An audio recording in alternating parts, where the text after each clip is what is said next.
Welcome to our YouTube channel. இன்றைக்கி நம்ம பார்க்க போகிற ரெசிபின்னு பார்த்தீங்கன்னா காளான் ரெசிபி. இந்த காளான் என்னென்னு பார்த்தீங்கன்னா கோடைக்காளான் மழை டைமில் மட்டும்தான் கிடைக்கும். இது எங்கள் தோட்டத்திலே விளைஞ்சிருந்த காளான் எங்கள் அப்பா பறிச்சுட்டு வந்து கொடுத்துருந்தாங்க. இப்போ நம்ம இதை சின்ன சின்ன பீஸாக கட் பண்ணி நல்லா க்ளீன் பண்ணி எடுத்து வச்சிடலாம். நல்லா குட்டி குட்டியாக கட் பண்ணி எடுத்துக்கோங்க. அந்த ஒயிட் கலரில் இருக்கணும். அண்ட் இதுக்கு வந்து ஃபஸ்ட்டு வந்து ஒரு அரைமுறை தேங்காய் வந்து எடுத்துக்கலாம். அதுக்கு கொஞ்சமாக ஜீரகம் ஆட் பண்ணிக்கிட்டு சின்ன வெங்காயம் எடுத்துக்கோங்க.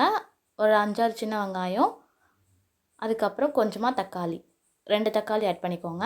ஃபஸ்ட்டு தேங்காவை நல்லா பிளெண்ட் பண்ணி லைட்டாக எடுத்துக்கோங்க. அதுக்கப்புறம் வெங்காயம் தக்காளி ஆட் பண்ணி ஸ்டவ் ஆன் பண்ணி கடாயை வச்சுக்கோங்க. கொஞ்சமாக எண்ணெய் விட்டு கடுகு நல்லா பொரிஞ்சு வந்து கருவேப்பிலை ஆட் பண்ணி நம்ம அரைச்சிட்டு இருக்க பேஸ்ட்டு இதில் ஆட் பண்ணிடலாம். கொஞ்சமாக தண்ணி மிக்ஸ் பண்ணி நல்லா ஆட் பண்ணிக்கோங்க. இப்போ இதில் வந்து 2 டீஸ்பூன் வந்து வீட்டு மசாலா ஆட் பண்ணியிருக்கோம். இது கூட தேவையான அளவுக்கு வந்து காரத்துக்கு வத்தப்பொடி ஆட் பண்ணியிருக்கோம். உங்களுக்கு எவ்வளோ காரம் வேணுமோ அதுக்கேற்றாப்புல நீங்கள் ஆட் பண்ணிக்கலாம். இப்போ அது நல்லா கொதித்து வந்ததுக்கப்புறம் கொஞ்சமாக உப்பு ஆட் பண்ணி நல்லா எண்ணெய் பிரிஞ்சு வர அளவுக்கு கொதிக்க விடுங்க.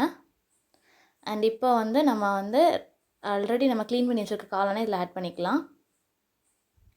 இது ஒரு சைடு கொதித்து ரெடி ஆகட்டும், வெயிட் பண்ணலாம். அண்ட் சைடில் இப்போ இது நம்ம வந்து காளான் 65 கொஞ்சம் ரெடி பண்ணுறோம். ஸோ அதுக்கு ஃபஸ்ட்டு கொஞ்சம் காளான் எடுத்துக்கோங்க. அதில் கொஞ்சமாக இஞ்சி பூண்டு பேஸ்ட், ஒரு 2 டீஸ்பூன் வந்து அரிசி மாவு, அண்டு இது கூட கொஞ்சமாக உப்பு ஆட் பண்ணிக்கோங்க. அண்ட் அதுக்கப்புறம் 2 teaspoon of chicken 65 masala, 1.5 teaspoon of வத்தப்பொடி ஆட் பண்ணிக்கோங்க. காரம் உங்களுக்கு எவ்வளோ வேணுமோ அதுக்கேற்றாப்புல நீங்கள் ஆட் பண்ணிக்கலாம். இது கூட கொஞ்சமாக கார்ன்ஃப்ளவர் மாவு ஆட் பண்ணிக்கோங்க.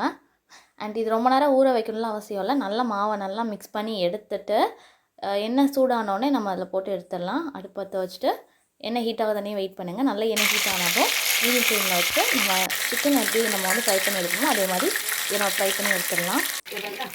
சிக்கனை விட ரொம்ப ஜூஸியாக இருக்கும். நீங்கள் வந்து சாப்பிடும் போது அப்படியே வாயில் வச்சு கரையிற மாதிரி இருக்கும். செம்ம டேஸ்ட்டாக இருக்கும்.